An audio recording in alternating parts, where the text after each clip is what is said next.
3, 2, 1, let's jam. Dark horses 初めから正気。人類最弱兵器さんよ。よく狙って当ててみる。 are fucking awesome.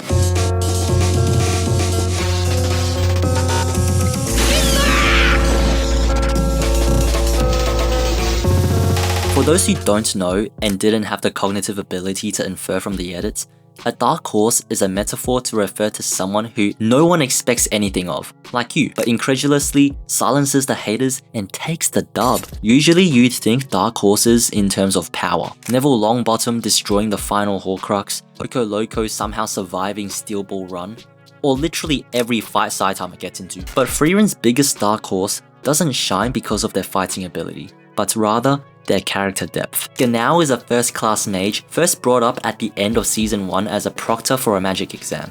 His few lines were doubting Freizen could break Ciri's magic barrier, and being a total edgelord by setting up a battle royale and rationalizing deaths with the phrase, skill issue. This only soured my impression of him, and by the end of his test, I had forgotten he existed entirely. I never thought I'd see him again, let alone care about him.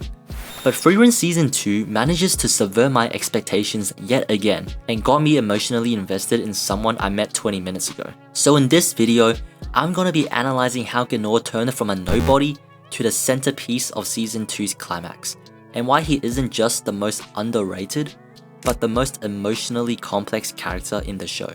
To do that, let's start from the very beginning of the Revolte arc. Spoilers for episode 6 to 8 by the way. We first see Genau again after he corners a demon. It begs for its life, but Genau, being the professional he is, doesn't bite and finishes him. But then, the show does something extraordinary. We learn that this decrepit town was his, the village he grew up in. Yet, he voices how he doesn't bear any attachment to it. The cold, merciless edgelord from last season is back, or so I thought. Right after this, he finds a childhood friend on the verge of death, and carries him towards the church. He lies through his teeth during his friend's final moments, assuring him that all the demons were killed, that the people in the village were safe and getting treatment, and that his friend was going to be alright. The friend was a baker's son, and Genau wonders if he's finally improved his baking skills. Meanwhile, his body goes limp. The friend slips off Genau's back a little, alluding to the fact he's dead. His previous firm grip on Genau is replaced by the lifeless swinging of his arms, but Genau continues the one-sided conversation, wishing he could taste his friend's bread once more. It becomes clear that his previous coldness and stoicism is just a mask, and now it's starting to slip. But why does this mask exist in the first place? Why does Genau portray himself as emotionless and desensitized? That's because it's a coping mechanism for his grief and guilt. After gathering all the corpses in the church, Genau questions why they had to die, and not himself. His reason being that the villagers didn't choose to fight explains two things. One, why the first class mage exam he proctored last season was so brutal. And two, the guilt and grief boiling inside him for not being able to protect them. The first point is easily explainable. His ethos is that first class mages are those choosing to enter the jaws of death by risking their lives to protect the innocent. If you couldn't survive his exam, you wouldn't survive as a first-class mage anyway. But his guilt is a lot harder to understand, and so another context clue is brought in. Through a flashback, we learn that Genau's old partner died while protecting a child, an illogical move according to him, which costed them the chance of defeating the demon responsible for it. He further reinforces his mask by stating how he has abandoned many people, but then instantly softens this line by imploring Methode not to end up like him. It's clear from this that he is grieving the loss of his previous partner. The wondrous way he describes his character, and this look of helplessness on his face as he stands over his partner's corpse, overpowers the flimsy insult used to attack him. Genau's true regret isn't failing to kill the demon like he states, but rather not being able to save his partner. He desperately tries to conceal this with cynicism, which forms that heartless facade. Genau can't live with the fact he couldn't save his partner, and so indulges in the ideology that his partner was just foolish, shifting the blame onto his deceased friend. In a broader sense, this cynical mindset is Genau rejecting his humanity and becoming more like demons in the show, who are self-preserving and malicious.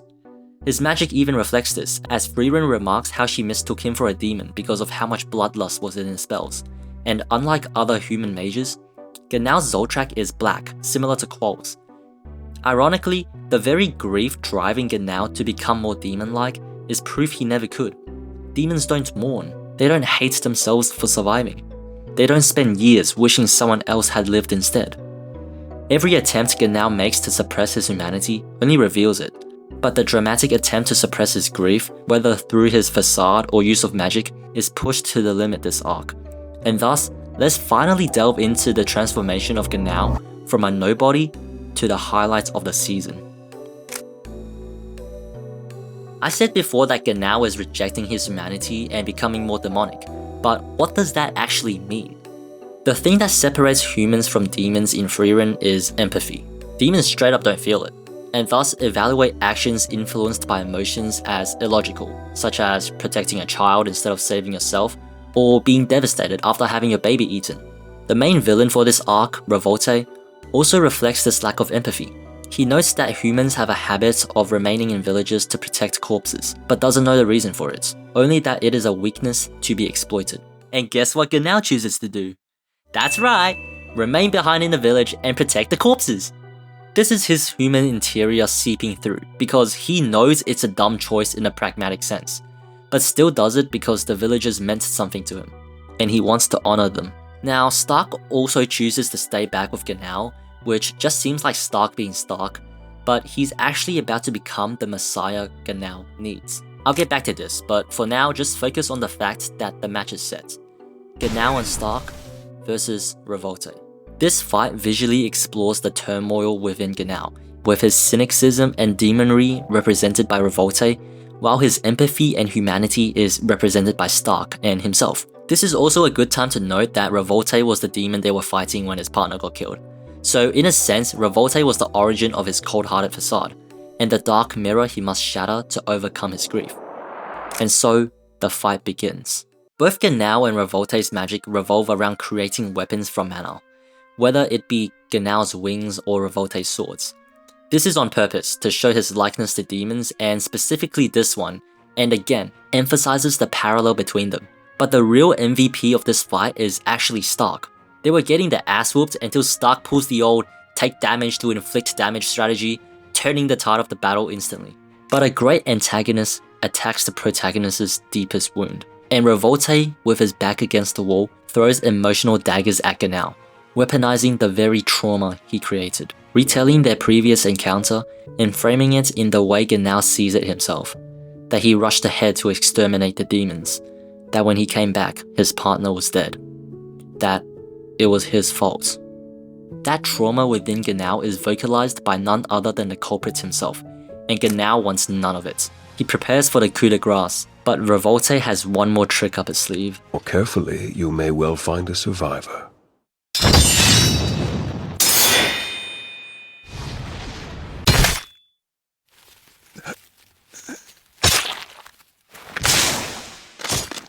History repeats itself, I guess, and Ganao's true colors finally shine through.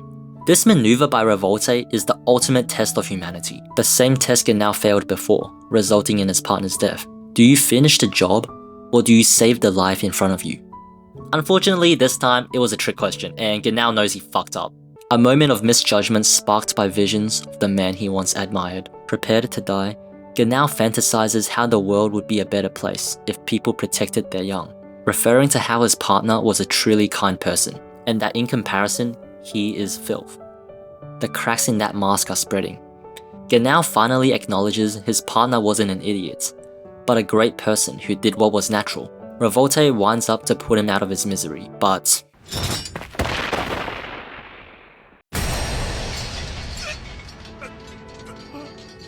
Gracious.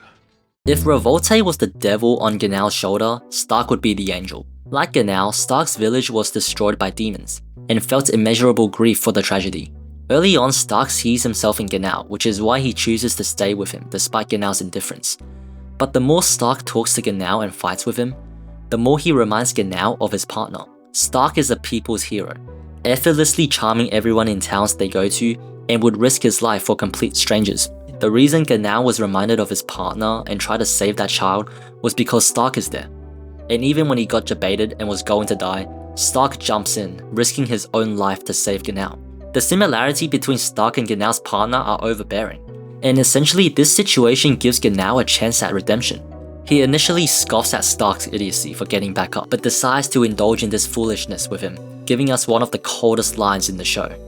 Let us venture into the jaws of death as one. And so they do. Stark continues to show his tenacity, going as far as chucking his axe and trying to grapple Revolte mid-air, which inspires Gnao to keep going as well. This team-up is legendary, with Gnao literally saving Stark from the jaws of death and deploying him in the perfect position to land this axe crit. And just when you think it's all over, Revolte turns into the statue of God and fucking skewers them. 強い相手に勝つ秘訣を教えてやる。簡単だ。何度でも立ち上がって技を叩き込め。戦士ってのは最後まで立っていたやつが勝つんだ。And so, with a cavity in their chest, they muster up one last burst of energy and finally finish the job. Holy shit, that was a good fight. But beneath that eye candy lies the message of this video. Gnao finally accepts his humanity thanks to Stark's influence, admitting that humans are cooperative creatures who would sacrifice themselves for others, and chooses to embrace this ethos.